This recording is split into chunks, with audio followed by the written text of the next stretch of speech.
ब्राह्मण के घर पर भगवान श्री सत्यनारायण जी की सुंदर सी कथा आज जैसे हमारे भैया के घर पर हो रही है, ऐसे ही हो रही है। अगर कोई मांगने वाला आ जाए तो उसे आस जग जाएगी कि हो सकता है मुझे यहाँ कुछ खाने पीने को प्राप्त। कन्या कलावती ने देखा कि सत्यनारायण जी की भगवान की कथा हो रही है, कन्या वहीं पर बैठ गई।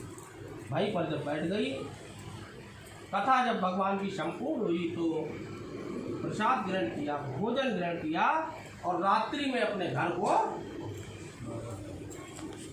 जब घर पर रात्रि में पहुंची तो माँ ने क्रोध किया। माँ ने कहा, हे पुत्री, अब तक तुम कहाँ रही, तुम्हारे मन में क्या? माँ के जब ऐसे कठोर वचन कन्या कलावती ने सुने तो माँ से कहा, माँ, मैंने एक ब्राह्मण के घर पर श्री सत्यनारायण व्रत होते हुए देखा है, वहीं पर मैंने व्रत सुना, तत्पश्चात प्रसाद ग्रहण भोजन ग्रहण करने के पश्चात इसीलिए मैं विलम्ब से। जैसे ही माँ ने सुना कि सत्यनारायण भगवान का व्रत, तो भैया माँ को पुरानी चीज, माँ को याद आया कि हमारे पति ने कहा था जब संतान की प्राप्ति होगी तब हम भगवान का व्रत करेंगे, नहीं किया। कहा कि इसके विवाह पर करेंगे, फिर भी नहीं किया।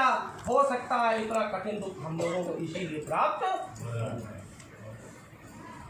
इधर माँ ने क्षमा याचना की श्री सत्यनारायण भगवान से और रात्रि में ही भगवान की पूजन की तैयारी।